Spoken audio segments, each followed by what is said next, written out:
The roguelike genre has gotten a lot of love in the last 10 years. There's so many good games that came out in that time. There's no surprise in the rise of popularity of roguelikes. One Step from Eden, Loop Hero, Risk of Rain 2, Returnal, Hades, and that's just to name a few. Nowadays, it seems like a new roguelike is coming out each week. And that's not something you're gonna see me complaining about. Roguelike is becoming one of my favorite gaming genres in current time. Hades 2 and Battle Shapers, two of my favorites right now. So when I heard there was a roguelike game set in the world of Hyperlight Drifter, I instantly put that on my games to look out for list. I'm Mookyninja, and this is Hyperlight Breaker.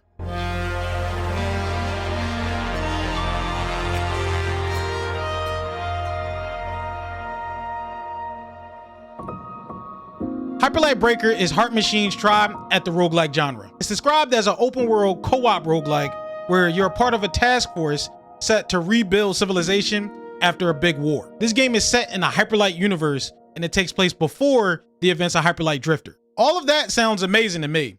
So I was completely thrown off when I went to go look at the Steam reviews and it was overwhelmingly negative. As of right now, the reviews have moved on to mixed, but what went wrong?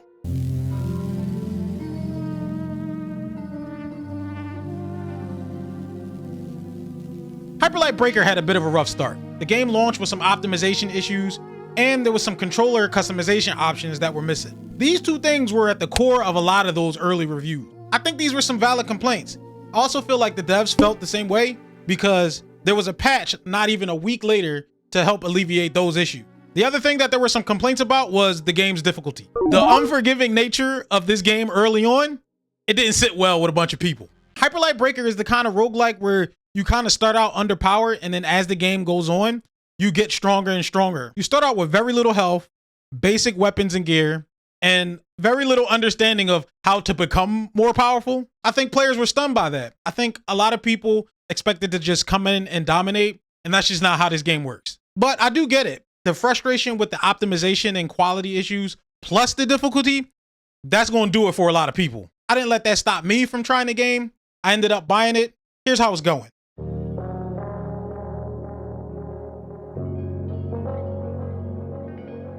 In Hyperlight Breaker, you spawn into a generated world called the Overgrowth. You can explore, find monster camps, chests, keys, and other secrets that all lead you to getting better weapons and better gear.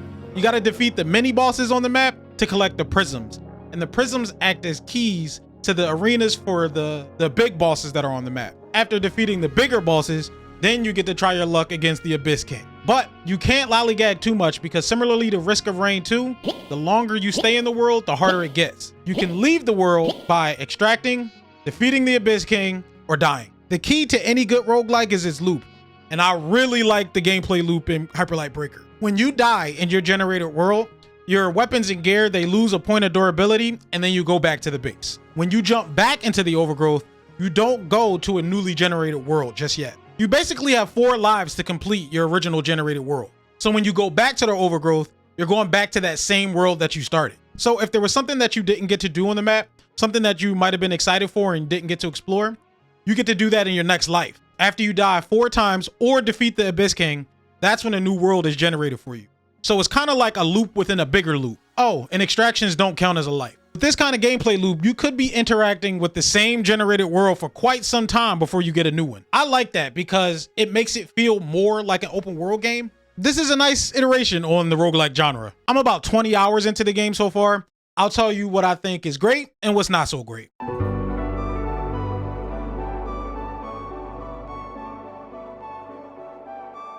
Let's look at the pros. First up is the art style. The art style in this game is cool. I think they did a good job of bringing the visuals of Hyperlight into the 3D space. I'm somebody who likes a lot of color in the games that I play. And with Hyperlight Breaker, the vibrance is definitely there. The biomes that they have in the game, they add a nice variety of different color palettes. Next up, we got co-op.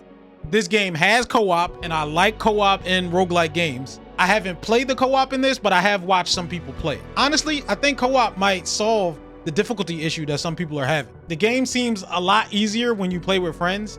That leads me to believe that they might have designed the game to play with friends over solo, which leads me to the next one, difficulty. I like when roguelikes have some challenge to them, especially early on, and then you get more powerful as the game goes on. Last but not least, the gameplay loop. I talked about it earlier, but I think the gameplay loop in this game is amazing. I like to go in on my first life and try to extract with as much loot as possible. Then I'll go back to the base and plan out what I'm going to do with that loot for the rest of the run. I like that the length of full runs is on the longer side. It kind of feels like every run is like the beginning of Legend of Zelda Breath of the Wild. Now, let's look at some of the cons. First up is lack of explanation or like tutorials. The game has a couple of written tutorials, but overall this game doesn't really explain much. And I do understand that they might want you to just explore and discover on your own. But here's an example that I can give. I had a currency that is needed to unlock a new character.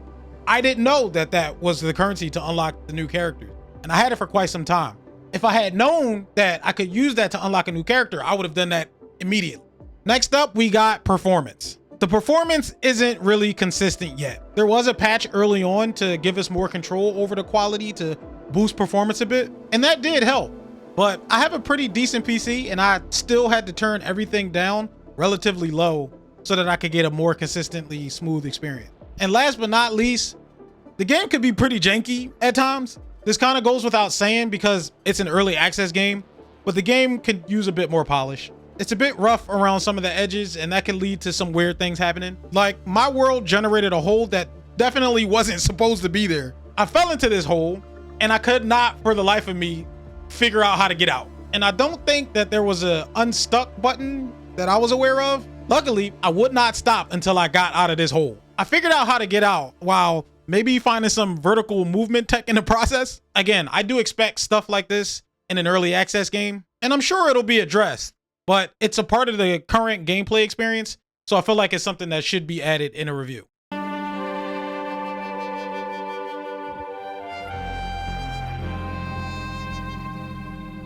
I think this game has great potential.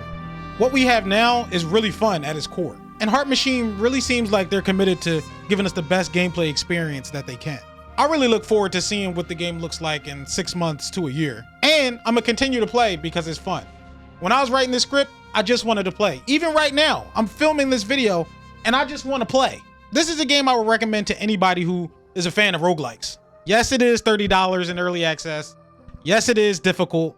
Yes, it is janky a little bit, but if you're a fan of the genre, I think it's well worth it. I'm Mookyninja, and if you like this video at all, I encourage you to like and subscribe. It would really help the channel. If I missed anything that you wanted to hear, or if you wanted to add your 2 cents, please leave a comment below. I am enjoying making these longer form videos, and I want to share them with as many people as possible. Until the next one, go play some games.